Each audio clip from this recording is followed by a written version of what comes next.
Tonight, governing artificial intelligence. AI is here. America's tech giants advise federal regulators ready to roll out the red tape. The threat to our civil liberties comes not from AI, but from the people who want to control it. Plus, the missing. This is all about children. This is all about them being exploited in the most cruel way imaginable, and we should leave no stone unturned on finding them. The work to find migrant children ensnared in human trafficking rings.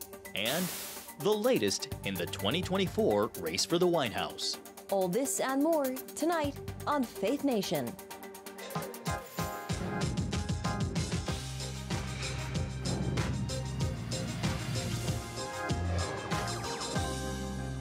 The race to regulate artificial intelligence hits Capitol Hill head on. Thanks for joining us for Faith Nation. I'm Jenna Browder. And from our Washington bureau our bureau in Washington, I'm John Jessup. Well, the time to act is now. That's the message coming from many in Washington as lawmakers and tech executives talk about the possibilities and potential perils of AI. So what role might Congress play in figuring out the future? Matt Galka joins us from Capitol Hill, where lawmakers are debating just that.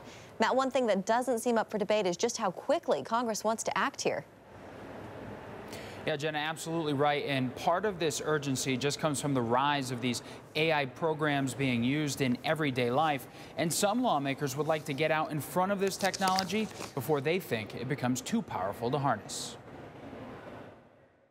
The future is now, with new and sophisticated AI programs getting more powerful by the day.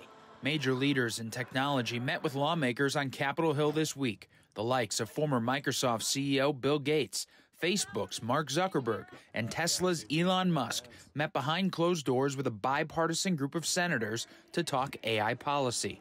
There is some chance that above zero that AI will kill us all. I think it's low, but there's some chance. I think we should also consider the fragility of human civilization. And if you study history, I think you realize that there's a rise and fall to every civilization. Every civilization has sort of a lifespan. So we want ours to last as long as possible. Musk is calling for a dedicated federal department as lawmakers see regulation as necessary before the technology becomes too advanced. Regulations are on the table, and I believe they are a reality in this field. It's a brand new field, and I think it needs some guidance. Huge opportunities, curing cancer, education, and huge risks. And I think that was the big tension. Risks that people are talking about, civilization-sized risks. Maybe not so big in terms of the percentage, but very smart people have concerns about some very big risks. The risk could include manipulating technology to create fake video or audio, what's known as a deep fake, for nefarious purposes, with the potential to do anything from harming someone to influencing an election. Public hearings Thursday focused on how the government could use the technology and the need for transparency. The threat to our civil liberties comes not from AI, but from the people who want to control it and use it to censor information. It isn't the tool, it's the corruption of power that is always the problem. And one of the big takeaways from this week with this flurry of AI activity is that there seems to be a general consensus that guardrails are needed, but exactly what those guardrails are, those details are sparse right now. Guys? And Matt, so what are some of the proposals that are out there? Well, you know, just last week we saw maybe the most tangible one, and it was a bipartisan effort from Senator Richard Blumenthal, a Democrat from Connecticut, and Josh Hawley, a Republican from Missouri. They put out basically a blueprint or a framework, and part of it said basically this: there should be an independent agency for oversight for AI companies that AI companies would have to register with, and any potential victim of AI, maybe a deepfake victim, they should be able to sue those companies if there's any damage done. All right, CBN's Matt Galka on Capitol Hill. Thank you so much, Matt. Well, as many lawmakers sound the alarm over the potential dangers of artificial intelligence, others are preaching about its possibilities. As Jennifer Wishon reports, some Christians see AI as an opportunity and a tool to spread the good news. Meet Amica, a humanoid robot. In the future, we can expect these technologies to become even more powerful. Her intelligence is powered by generative pre-trained transformers, the same GPT technology making so many headlines. AI and automation can have unintended consequences. One study suggests in the near future, artificial intelligence could make an impact on some 80% of the U.S. workforce. Tag Actor Strong! Concerns over AI, among other things, led Hollywood actors and writers to go on strike this summer. It's an existential threat.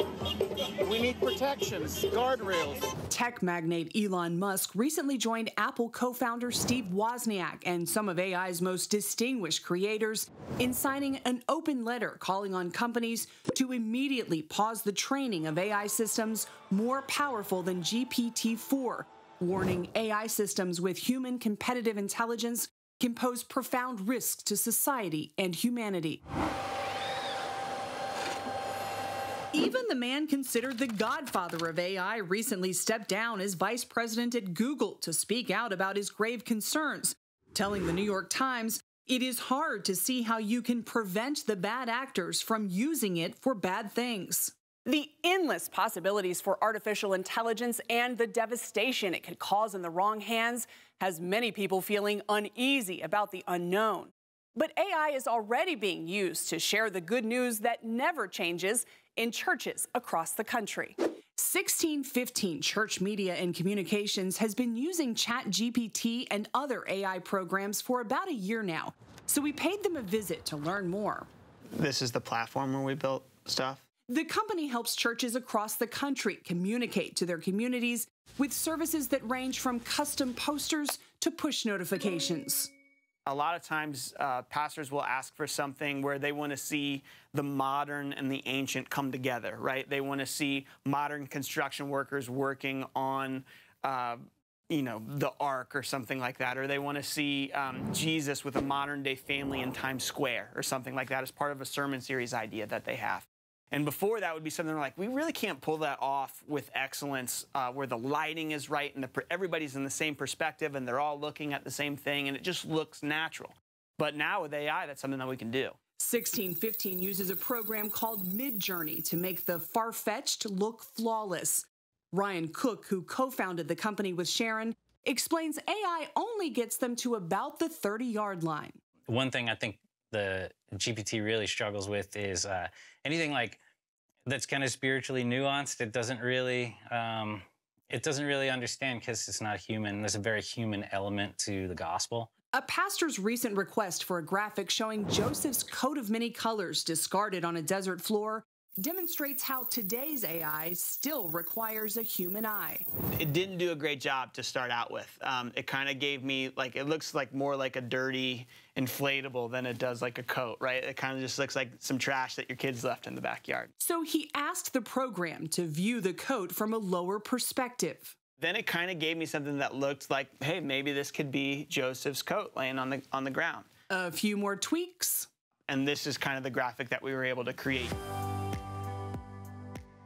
AI played a pivotal role in creating media for a recent sermon series where the pastor asked to show families taking selfies in front of disasters. We were able to make this picture of a family taking a selfie while their house is on fire, which lighting would be very difficult, utilizing fire in order to get the perspective right, and we're not going to just find a picture of that because nobody takes a selfie while their house is on fire. Then to the pulpit. I am excited to continue this Picture Perfect Family series, and so if you have your Bibles, you want to turn those on, open them up. Neither Sharon nor Cook believe graphic designers will lose their jobs to AI. Rather, they predict they'll lose them to the people who know how to use it. And like anything, they say virtue still applies. It's not like all of a sudden AI is here and then we just go like, oh, let's as Christians, let's set our morality aside, right? Like we're not gonna use AI inauthentically. If you're a kid who your teachers told you not to use AI for your homework, then it's still wrong to do that, and that doesn't change, right? 1615 isn't alone in their approach. Popular Pray.com recently launched Pray Studio, a new artificial intelligence platform designed to offload time-consuming processes for digital ministries, demonstrating the growing popularity of using AI as a tool among Christians. I'm really excited to see, what God has in store for us in serving churches for the next 20 years, you know, and it's going to get exciting. I think that's the one thing is the landscape of communications changes all the time, but the gospel never does. And so to get to come into work every day and get fired up about figuring some things out and helping churches just streamline their communications, it's awesome. And we love it. Yeah, for sure. Jennifer Wishon, CBN News, Lynchburg, Virginia. More than interesting. Thank you so much, Jennifer. Well, DACA has once again been declared illegal. A federal judge in Texas is reaffirming an older ruling that the Deferred Action for Childhood Arrivals program is unconstitutional, but for now is keeping in place the protection it offers hundreds of thousands of young immigrants in America. Secretary of Homeland Security Alejandro Mayorkas calls the ruling disappointing, saying, quote, "It undermines the security and stability of more than 500,000 dreamers." DACA is now likely headed back to the Supreme Court. This would mark the third time the fate of the program will lie in the hands of the justices. Well, it's an ongoing effort to keep the most vulnerable safe when they cross into the United States. To help stomp out modern-day slavery, new proposed legislation this week is asking the Biden administration to locate 85,000 unaccompanied migrant children it has lost contact with living in the United States. CBN Washington correspondent Hillary Powell sat down with the bill's author to discuss efforts on Capitol Hill to make sure all children in this country are protected equitably. It's a homegrown issue that deprives children of their basic human rights. At this very moment, there are children as young as 11 years old in the United States and abroad who are forced to commit commercial sex acts and other unspeakable acts. New Jersey Congressman Chris Smith is concerned that some of those children not born in the U.S. are left out of the exploitation conversation. Some, if not many, of these children are being forced into trafficking situations for either sex or labor or both. That's why he just introduced the Secure Act bill that will require the Biden administration to locate 85,000 unaccompanied migrant children that are also unaccounted for in the United States. Given the serious nature of the situation, Representative Smith wants FBI involvement. Under the proposed Secure Act of 2023, the FBI and Homeland Security Secretary would work together to report to Congress on every unaccompanied minor cared for by the Office of Refugee Resettlement since January 2021. That's at least 345,000 young people. The bill seeks to penalize federal departments, including Homeland Security and the FBI, $100,000 for each day the required status report misses its deadline, up to $10 million annually until agencies adequately account for the missing children. Smith is leading congressional hearings this week where Tim Ballard, a hero depicted in the movie Sound of Freedom, testifies. At a press event, he spoke to why citizenship status isn't most important. What does that unaccompanied child who's been abandoned, who's all alone, what does that child deserve? That child deserves to be protected. Smith says he hopes the hearing will put more pressure on the White House. You know, you got to put partisanship aside and say, this is all about children. This is all about them being exploited in the most cruel way imaginable. Sex trafficking survivor Jose Luis Alfaro testified this week that more safety officials need to be trained to treat all victims with empathy. Human trafficking is not a gender-based issue, but a human issue. We have to identify vulnerabilities and intervene to support all children, no matter their gender, their race, or their sexuality. In Washington, Hillary Powell, CBN News. Thank you, Hillary. Coming up, from the campaign trail to the new Hunter Biden indictment. All things political next on Faith Nation.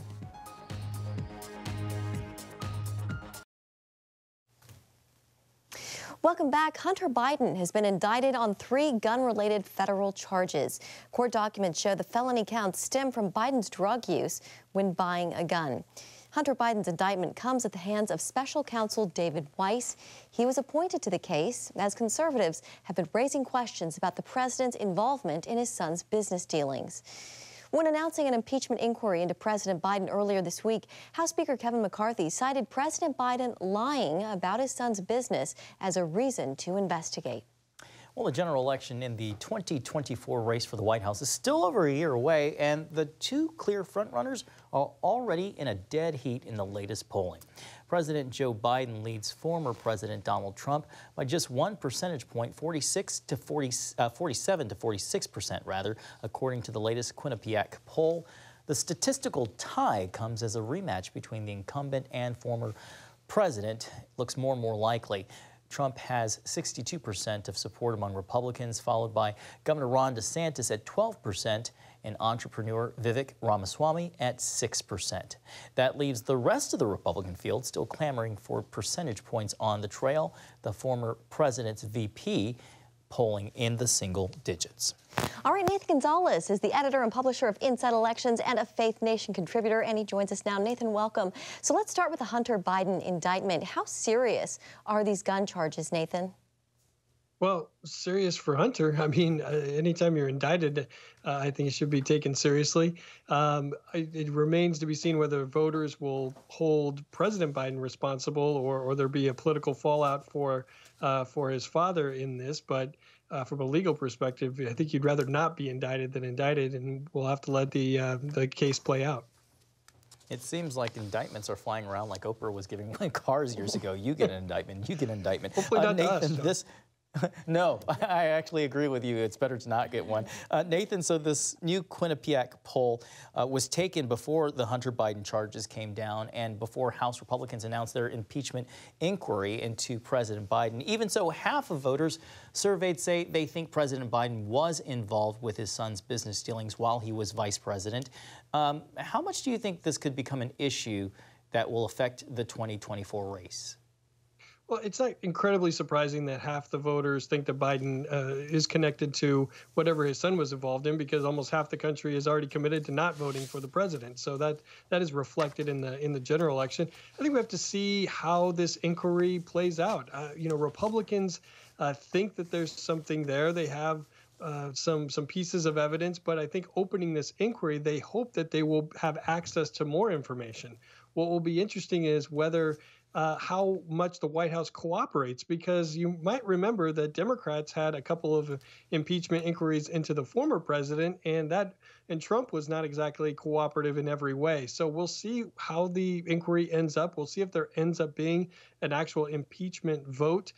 And until we see where this ends, I think it's hard to know how this is going to impact voters in the middle. That's really the key. Democrats are going to be behind Biden. Republicans are already against Biden. We'll see what voters in the middle think about it when we get more toward the end. Yeah, and we'll see what this inquiry shores up. That's still to be determined, of course. Today we found out, Nathan, former President Trump won't go to trial in Georgia next month. We're still waiting to hear a new court date. But that Quinnipiac poll shows a little over half of all voters see the 4 indictments that former President Trump faces as very serious. Your thoughts on that? Yeah, I mean, again, we're going to go with the theme of indictments are serious and people should be taking them seriously. But we also know from the polling that is not preventing some people from supporting Trump. If you look at the polls, the reason why it's so close and even with Biden is because there are some people who think that it's serious but would still prefer Trump over the alternative the being President Biden having a second term. So until, at least maybe some of these trials or at least one of these cases goes to trial next year and we start to hear more information, we're really in uncharted waters with the case and with the candidate being on trial during a campaign. Nathan, in our last minute or so left, the GOP primary, most polls have Ron DeSantis as the number 2 behind former President Donald Trump, though he's well behind. Most polls showing at least a 20 to 30 point advantage there for President Trump. DeSantis got a little momentum this week amid a spike in COVID cases with an anti-COVID booster message. How do you think that's going to play out for him? We need to wait more or wait a little bit longer. DeSantis and the rest of the field is trying to make up a lot of ground. Maybe some of these attacks on the front runner, on former President Trump, should have come a little bit sooner. So let's wait. Let's have the same conversation in a couple weeks and see if the polls reflect some momentum for DeSantis or somebody else. All right, Nathan Gonzalez of Inside Elections. Thank you, Nathan. Maybe next time we won't be talking about all indictments. I don't know. I'm skeptical, Jenna. But we'll I know. I don't think they're going anywhere. Thanks, Nathan. We'll see you right after the break. Welcome back. Officials say more than 11,000 people are dead and 10,000 more missing in the devastating flooding brought by Mediterranean storm Daniel. The city of Derna, Libya is considered one of the hardest hit after 2 dams collapsed during the storm, sending raging waters down from the mountains. With thousands of homes and businesses also destroyed, survivors are pleading for international help. Well, as the humanitarian disaster unfolds in Libya, frustration is mounting in Morocco, where aid has yet to reach some of the survivors of that massive earthquake. And nearly 3,000 people are dead there and more than 5,500 injured in the North African country's deadliest quake since 1960, the most powerful to hit the country in over 100 years. As the scope of the tragedy comes into focus, Morocco is accepting offers of aid, but so far, very little, if any, relief has reached some of those outlying villages. Operation Blessing is distributing food and solar lamps to homeless survivors. It's just really humbling because of the support that our generous donors have gone to give us the opportunity to be instruments of love here in Morocco, but to also share with the people and hear their stories of loss and of devastation and start to bring that hope. It really touches you in your heart. 5 days after the 6.8 magnitude quake struck the high Atlas Mountains of the region, many search and rescue efforts have now turned into recovery. And to learn more about the work of Operation Blessing or how you can help out, just visit the website ob.org. We'll be back with more Faith Nation right after this.